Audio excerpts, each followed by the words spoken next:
من الشیطان الرجیم بسم اللہ الرحمن الرحیم وَإِذَا لَقُوا الَّذِينَ آمَنُوا قَالُوا آمَنَّا وَإِذَا خَلَوْا إِلَى شَيَاطِينِهِمْ قَالُوا إِنَّا مَعَكُمْ إِنَّمَا نَحْنُ مُسْتَهْزِئُونَ۔ یہ منافقین کا بیان چل رہا ہے اور ان کی مذموم عادتوں میں سے ایک عادت کو یہاں بیان کیا جا رہا ہے۔ وہ عادت یہ ہے کہ منافقین کا ایک برا رویہ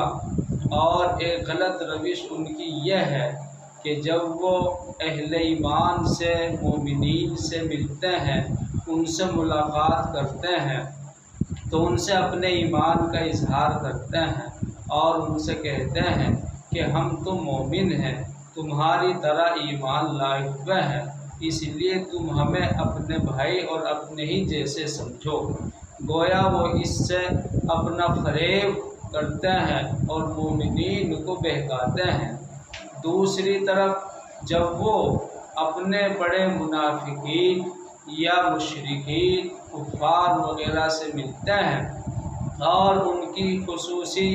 اور نجی محفلوں میں جب وہ شامل ہوتے ہیں تو وہ لوگ ان سے کہتے ہیں کہ تم مسلمانوں سے بھی ملتے ہو، ایمان والوں کو اپنا ہمدرد سمجھتے اور بتلاتے ہو اور تم ہمارے پاس بھی آتے ہو۔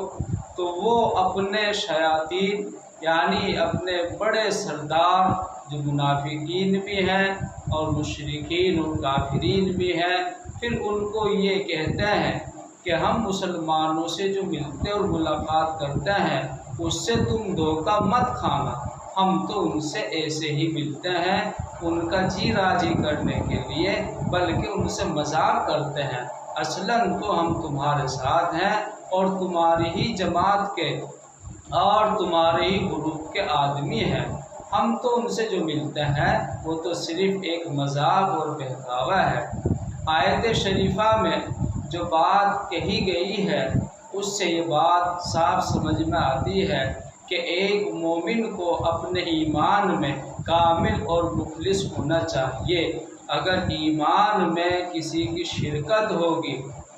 اللہ تعالیٰ پر ایمان، قرآن پر ایمان، نبی آخرت پر ایمان لانے کے ساتھ ساتھ اگر اس ایمان میں کوئی اور بھی شریک ہوگا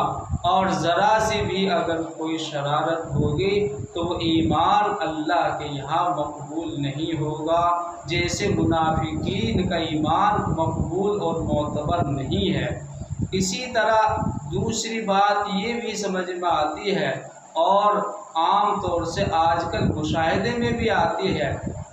کہ بعض لوگ اپنے آپ کو مسلمان بھی کہتے اور سمجھتے ہیں اور غیر مسلموں کے یہاں، غیر ایمان والوں کے یہاں جب ان کی شرکت اور حاضری ہوتی ہے تو وہاں وہ ان کی دلجوئی یا ان کو راضی کرنے کے لیے اپنے ایمان کو اور اپنے آپ کو چھپاتے ہیں یا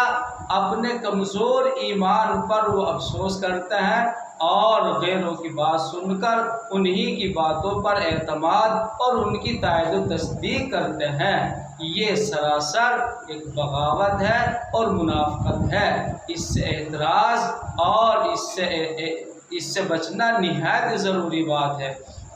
اللہ تعالیٰ نے اگلی آیت شریفہ میں ایسے لوگوں کے اس رویے کو بالکل غلط قرار دیتے ہوئے کہا کہ اگر یہ لوگ ایمان والوں سے مذاق کرتے ہیں یعنی اپنے ایمان کو ایمان نہیں سمجھتے اور ایمان نہیں مانتے تو پھر اللہ تعالیٰ بھی ایسے لوگوں کے ایمان کو ایمان نہیں مانتا اور ایسے لوگوں کا کبھی ایمان والوں میں شمار ہو ہی نہیں سکتا۔ اس لیے یہ بات صاف سمجھ میں آتی ہے کہ مومن کامل کا کمال ایمان یہی ہے کہ وہ اپنے ایمان پر مخلص ہو، چاہے وہ مجلس ہو یا غیر مجلس ہو، آدمی مسلمان جہاں بھی ہو مومن ہو کر رہے، مومن بن کر رہے اور مومنانہ بات اور مومنانہ افعال اور اقوال کو اختیار کرے۔ اللہ تعالیٰ عمل کی توفیق عطا فرمائے۔ وآخر دعوانا الحمد للہ رب العالمین۔